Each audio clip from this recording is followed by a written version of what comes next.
All right, so DNA is a set of 4 nucleotide bases. Okay, you have the A's, your T's, your C's, and your G's. So cytosine, guanine, adenine, and thymine. And they're arranged in your DNA. I'm going to use the example that the book uses in the section review question. It has the DNA going A, T, C, and then A, G, and G. Okay. Now, that's one half of the DNA. The other half of that strand is its mirror image. So A's bond with T's. Those have three hydrogen bonds that they make between each other. And T would be with A, C with a G, and A with a T, and then the G, the C, and the C. And here's your DNA. You have a sugar phosphate kind of side to the ladder over here, and then the nucleotide base pair is going down the middle, and that's where your code is in these nucleotide base pairs because they can replicate themselves. So what happens in your DNA in that first part, we talked about it a couple weeks ago with synthesis, part of the cell cycle. The first thing that's going to happen is that a protein called helicase is going to come down, and it's going to unzip the DNA. It's going to break those hydrogen bonds. And then in replication, what's going to happen when it gets unzipped is that something called DNA polymerase is going to come through, and it's going to bond with or bond the nucleotide base pair matches. So it can only go, so it goes from like 3' to 5', you might see that in your research, but basically one side is going in order and the other side is going backwards. And I'll link on the bottom, I'll probably attach the video that is from that week that shows this happening. But what's going on in replication is that polymerase is reading these, and I'll go in the order that it goes. So it's going down one way and up the other. Down that way, and still up the other.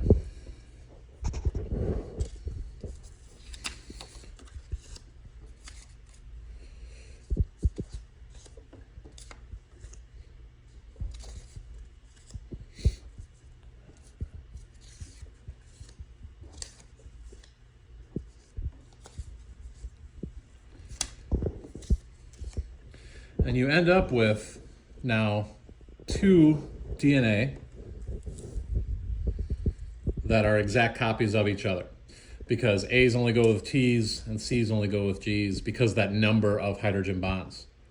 So that's replication, that's synthesis. Now you guys know that those copies are there, and in cell division those copies will split. So what we're looking at in this chapter is the next steps for that. How do you go from this DNA to a protein? And so how that happens is with a molecule called RNA. So DNA is like library books that you can't take from the library. Too important, they have to stay in the nucleus. So to get a protein made on the outside of the cell, and it's made in organelles like the endoplasmic reticulum, it's made with ribosomes. There's ribosomes in the nucleus, but a lot of what goes on is going on outside the nucleus, so we need to make something to go to that part of the cell. The DNA has got to stay in the nucleus, and so RNA is made. So this will be unzipped again, and the part that it wants to read is transcribed. There's a transcription done of that part. So it wants this part right here, the DNA is opened up, and then what's called an RNA, and in this case it's going to be a messenger or an mRNA, is made, where those same copies are, it'd probably be better to say a mirror image, the reflection of it is made. You have your mRNA here, that can leave the nucleus, and then the DNA is put back together and it stays in the nucleus. But the mRNA can now go out of the nucleus. So messenger RNA can leave. Okay? So we're done with our DNA here. We have our mRNA, and it's out in the cell now. It's in something. It could be in the cell membrane. It could be in the endoplasmic reticulum. But now it's going to be read by other ribosomes, and those ribosomes are going to pull in something called tRNA, or translation RNA. So it's going to translate this by making the mirror image. When it makes the mirror image again, it goes back to basically what the DNA was. So these tRNA, they hang out in the cell as a group of 3. So when you guys are doing your research, the book might say that these things exist in triplet sets. It's called a codon, and I'm going to be showing you a list of these codons and what they mean. So it goes back to that original, this is what the DNA would have looked like, mirror image. This is the tRNA. The tRNA attaches to the mRNA, and it leaves behind an amino acid. Okay, so I can use this pen. Like, this is the amino acid it brings with it.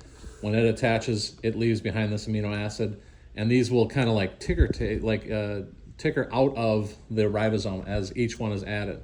So then this tRNA can leave, and the ribosome is going to go farther down. It's going to keep reading, and it's going to add more parts. So to the T, C, and G, it would say the next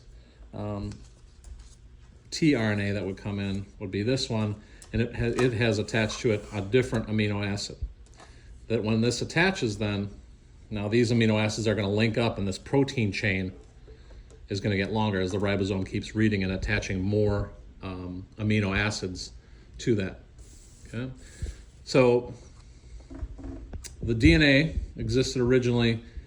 A mirror image of it was made in the mRNA, and then the mirror of the mirror, so getting back to the original, is with the tRNA, and that's where the amino acids are attaching and becoming proteins.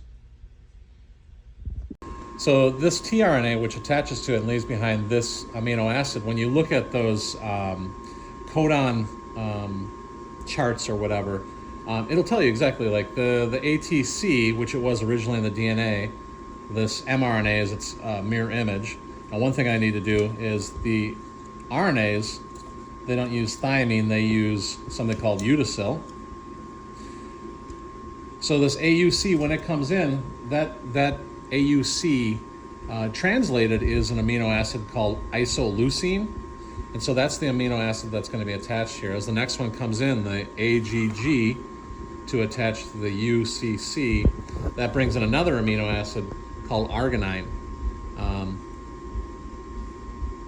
Those chains correlate to, I think it's 20 different amino acids. Those amino acids put in a different order, they mean a different type of protein, and then proteins are then folded into different shapes that have different jobs. So you can go from an alphabet that has 4 letters with 20 different words, putting them in different orders, and then putting them in different shapes. Remember back to chemistry, if I change the shape, it changes the function. That's how you can get all the different proteins that do all the different jobs for your body.